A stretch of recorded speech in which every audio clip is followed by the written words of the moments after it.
هنتكلم النهارده عن حاجه ظريفه جدا جدا، اللي هو اكل ايه ممكن ناكله يحسن من الجلد بتاعنا. حاجه ظريفه قوي. قال لك اول حاجه من الحاجات اللي عندنا في كل بيوتنا بنجيبها البطاطا. البطاطا من الحاجات الحلوه قوي لان فيها حاجه اسمها بيتا كاروتين.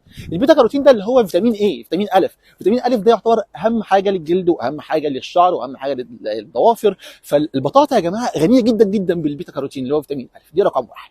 نمره اثنين من الخضروات بقى اللي حلوه قوي قوي السبانخ والبروكلي. ليه؟ مليانين انتي اوكسيدانت مضاد اكسده ومليانين فيتامين سي كمان، فحلوه جدا جدا للجلد. نمره ثلاثه من الحاجات اللي بحبها قوي الفراوله واخواتها بقى، التوت بقى، التوت الاسود، التوت الاحمر، التوت الاخضر، دي مليانه مضادات اكسده. انت ليه محتاج مضاد اكسده؟ عشان ده بيحافظ على الجلد من المشاكل اللي جواه، وبيحافظ وبيحميه من حاجه اسمها الشكوك الحره اللي تيجي نتيجه التلوث، نتيجه العوامل الخارجيه والمكياج والزيوت الغريبه والكيماويات اللي على الجلد اللي بتبهدله.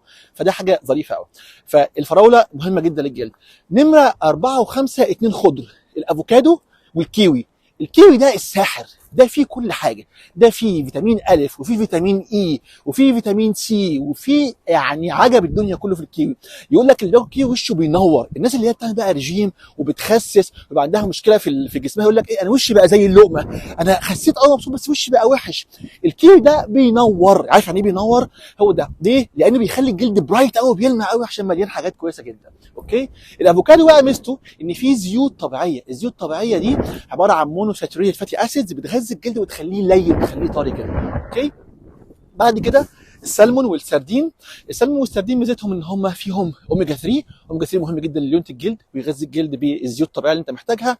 واخر حاجه خالص اللي هي بس كده اخر حاجه الميه. الميه سحر، لازم نشرب ميه كويس جدا، نشرب ميه كتير قوي عشان هيدريشن. الترطيب بتاع الجلد كله محتاج، الجسم كله محتاج ميه مش الجلد بس، كل الجسم محتاج ميه مش الجلد بس.